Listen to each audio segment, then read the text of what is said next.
नमस्ते दोस्तों, मैं प्रीति अपने होलिस्टिक प्रीति चैनल में आपका स्वागत करती हूँ। आज मैं आपसे ये पूछने वाली हूँ, क्या आप हर समय थके-थके से महसूस रहते हैं? थके-थके महसूस होते हैं?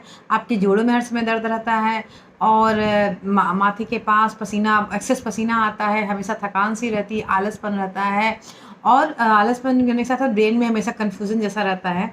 अगर ऐसा है, ऐसा कुछ भी है तो इसका मतलब है आपकी बॉडी में विटामिन डी की कमी हो गई है। इसकी जाँच ज़रूर कराएँ, विटामिन डी की जाँच कराने से ही मालूम चले, क्योंकि आजकल की डेट में हम लोग ये देख रहे हैं कि छोटे-छोटे बच्चे हैं, जवान हैं, 40 साल के, 30 साल के, 25 साल के, यहाँ तक कि 10-10 साल के बच्चे सो के उठते हैं तो कहते हैं मम्मा मेरे पैर में दर्द हो रहा है, जबकि वो ऐसा कोई काम नहीं कर रहे हैं, गाड़ी में बैठे हैं, जा रहे हैं, आ रहे हैं, लेकिन उनके पैर में दर्द हो रहा है। तो ये सब क्या महसूस, ये इसी से मालूम चल रहा है कि इनकी बॉडी में विटामिन डी की कमी हो गई है। अब सबसे पहली बात है कि विटामिन डी की कमी होती कैसे है?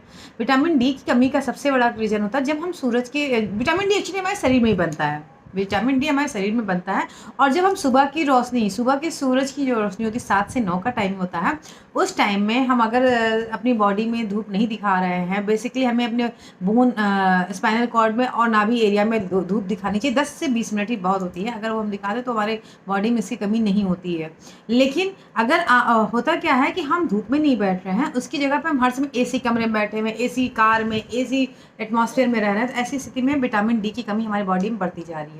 अब हम ये कैसे जानेंगे कि हमारी बॉडी में विटामिन डी की कमी है या अधिकता है? देखिए, हम जब चेकअप कराते हैं, अगर 25 नैनोग्राम से प्रति मिलीलीटर के हिसाब से कम है, तो इसका मतलब है कि हमारे बॉडी में विटामिन डी की डेफिशिएंसी हो गई है। अब इसका क्या परिणाम होता है? इसका सबसे बड़ा परिणाम होता है कि हमारी बोन डेंसिटी जो होती है, बोन जो हमारे वीक होने लगती है, कमज़ोर होने लगती हैं, जिसकी वजह से हमारे पैर में, जोड़ों में हर समय दर्द सा बना रहता है। और सबसे बड़ा लक्षण यही हो जाता है कि जोड़ों में दर्द, बोन्स हमारी वीक होने लगती हैं, क्योंकि बोन्स के लिए हमारी जो होती है कैल्शियम एंड फास्फोरस की ज़रूरत होती है। जब विटामिन डी की कमी हो जाती है तो हमारी बॉडी में ये एसेंशियल मिनरल्स नहीं बन पाते हैं, कैल्शियम और मिनरल्स की भी कमी होने लगती है, कैल्शियम और फास्फोरस की कमी होने लगती है। अच्छा, अब अगर विटामिन डी का एग्जैक्ट कितना होना चाहिए? विटामिन डी जो होती है नॉर्मली 50 से 100 तक है, अगर है नैनोग्राम प्रति मिलीलीटर का है तो वो एक सफिशिएंट होता है। लेकिन हमारे अंदर बॉडी में विटामिन डी जो होता है नॉर्मली 100 से ऊपर होना चाहिए। 100 से ऊपर होने पे हमारी बॉडी में इन जो मैंने अभी लक्षण बताए वो फिर वो चीज़ें धीमे-धीमे सही होने लगती हैं। लेकिन यदि विटामिन डी 150 से के ऊपर जाती है तो वो टॉक्सिन्स बनाने लगती है। टॉक्सिन्स बनने में क्या होता है? टॉक्सिन्स बनने का सबसे बड़ा परिणाम होता है कि हमारी बॉडी में फिर वोमिटिंग टेंडेंसी बढ़ जाती है, माइग्रेन जैसा बढ़ने लगता है, हर समय शरीर में दर्द शुरू हो जाता है, फिर हमारे बॉडी में स्टोन बनने लगता है, कैंसर बढ़ने लगता है। इस तरह की चीज़ें ही हमारी बॉडी में सब बढ़ना शुरू हो जाती हैं। तो ये तो हो गया विटामिन डी किस वजह से, विटामिन डी किस वजह से नहीं की कमी का कारण क्या है, विटामिन डी के लक्षण क्या है, विटामिन डी हम कैसे जानेंगे कि कैसे हमारी बॉडी में कम है क्या है और उसका क्या प्रभाव होता है। अब हम आ जाते हैं इस बात पे कि विटामिन डी की हम बॉडी में कैसे हम उसको पूरा करेंगे। तो उसको पूरा करने के 2-3 तरह के हमारे पास उपाय हैं, जिससे हम घरेलू उपाय हैं जिससे हम कर सकते हैं। घरेलू क्या, एक ये होता है कि हम डॉक्टर के पास जाके उसका सप्लीमेंट खा लें और सप्लीमेंट लें, या फिर हम ये कह सकते हैं कि नेचुरल वे में भी हम चाहे तो हम अपनी बॉडी में विटामिन डी को कवर कर सकते हैं। देखिए, सप्लीमेंट जब तक हम खाते हैं तब तक तो हमारी बॉडी में लगता है कि कवर कर रहा है, विटामिन डी है, लेकिन उसके बाद फिर हम वापस इसी कंडीशन में आते हैं। इसलिए इससे अच्छा, सबसे अच्छा तरीका होता है कि विटामिन डी जो है हम नेचुरल अपने खान-पान से और उन सब प्रक्रियाओं से आ जाए।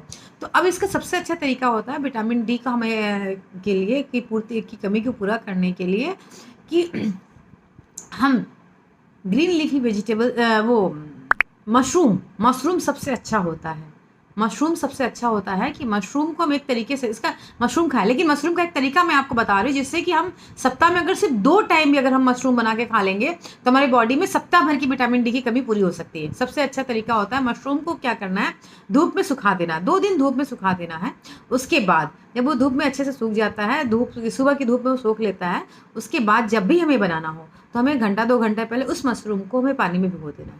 पानी में भिगोने के बाद हम उसकी अच्छे से सब्जी बना लें और जो पानी जिसमें भिगोया है उस पानी को ज़रूर हम सब्जी में डालेंगे। तो ये एक मशरूम तरीके से हम खा सकते हैं, जिससे कि अगर हम सिर्फ 2 टाइम भी खाएंगे तो हम सप्ताह भर का विटामिन डी की कमी को पूरा कर सकते हैं। पहला चीज़ है। दूसरा तरीका हो सकता है कि हम अपनी बॉडी में मसाज कराएं या करें। इसके लिए हमें क्या करना है, तिल का तेल लेना है। तिल का तेल लेकर अगर हम मसाज करके सूरज की रोशनी में, सुबह की सूरज की रोशनी 7 से 9 के टाइम जो होता है 20 मिनट भी अगर बैठते हैं और सप्ताह में सिर्फ 2 दिन हम अगर ऐसा करते तो भी हमारे बॉडी में विटामिन डी की कमी पूरी हो जाएगी। इस तरीके से भी हम इस चीज़ को कर सकते हैं। विटामिन डी की जब सही हो जाती है तो सबसे बड़ी बात होती है कि हमारी बॉडी में हम कैसे मालूम चलेगा कि हमारे बॉडी में विटामिन डी का लेवल सही हो चुका है। जब हमारी बॉडी में विटामिन डी का लेवल सही हो जाएगा तो वापस से हम एनर्जेटिक हो जाते हैं, उतना आलस नहीं लगेगा। हमारी बोन की एक कहते हैं ना हर समय टूटने की टेंडेंसी है या थकान, कमज़ोर जोड़ों में जो दर्द है, वो अपने आप आपको धीमे-धीमे लगेगा कि हमारी जोड़ों में दर्द कम होता जा रहा है, आलसपन कम होने लगेगा, पसीना भी मतलब उतना नहीं आएगा, एक्सेस पसीना, नॉर्मल पसीने की मैं यहाँ बात नहीं, एक्सेस पसीना आने लगता है। ज़्यादातर लोगों को देखते हैं माथे के पास में यहाँ पे बहुत ज़्यादा पसीना आने लगता है, पूरे फेस में यहाँ ज़्यादा आने लगता है। और इस तरह की जब हमारे बॉडी में ये लक्षण दिखने लगे तो हमें लगेगा कि हमारी बॉडी में विटामिन डी की कमी जो है वो धीमे-धीमे पूरा हो रहा है। तो इसलिए ये एक प्रक्रिया है जो हमें हमेशा अपनी बॉडी में बना के रखना है। विटामिन डी नॉर्मली अपनी शरीर से हम अपने शरीर में ही बनाते हैं, सूरज की रोशनी से हमारे शरीर में बनता है, इसलिए इसको हमेशा हमें करते रहना है ताकि हमारे बॉडी में हमेशा विटामिन डी का लेवल बना रहे। लेकिन बहुत ज़्यादा हमें ये भी नहीं करना है कि हम सूरज की रोशनी में बैठ के वहाँ से भी विटामिन ले रहे हैं, सब खाने में भी ले रहे हैं, सप्लीमेंट से ले रहे हैं, तो ऐसी स्थिति में विटामिन डी हमारा बढ़ जाएगा जो टॉक्सिन में कन्वर्सन शुरू कर देता है। इसलिए हमें एक बैलेंस में चलना है। नॉर्मली अगर हम बैठ सकते हैं धूप में सूरज की रोशनी में तो ठीक है, अदरवाइज़ अगर हम नहीं बैठ सकते क्योंकि नॉर्मली बच्चों के स्कूल होते हैं और ऑफिसेज होते हैं तो हम नहीं बैठ पाते, तो सबसे अच्छा तरीका है कि मशरूम को हम खाएँ, धूप में रख के सुखा के और उसी की सब्जी बना के खाएं।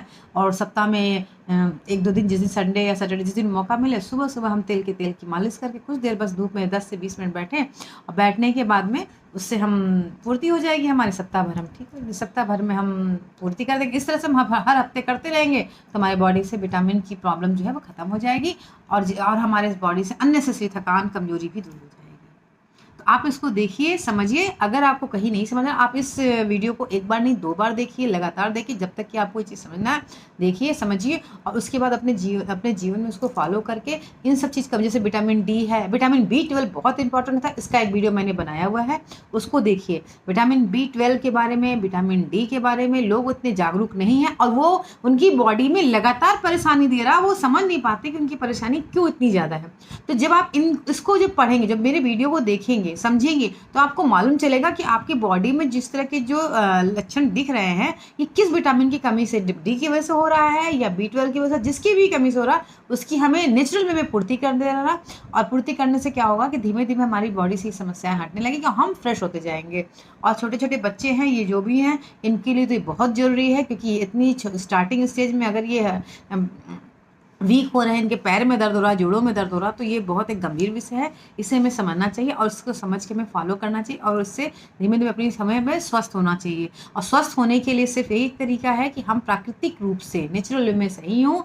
तो अब मैं आपको इसके बारे में बता चुकी हूँ, समझिए और उसको अपने जीवन में उतारिए और स्वस्थ रहिए, मस्त रहिए।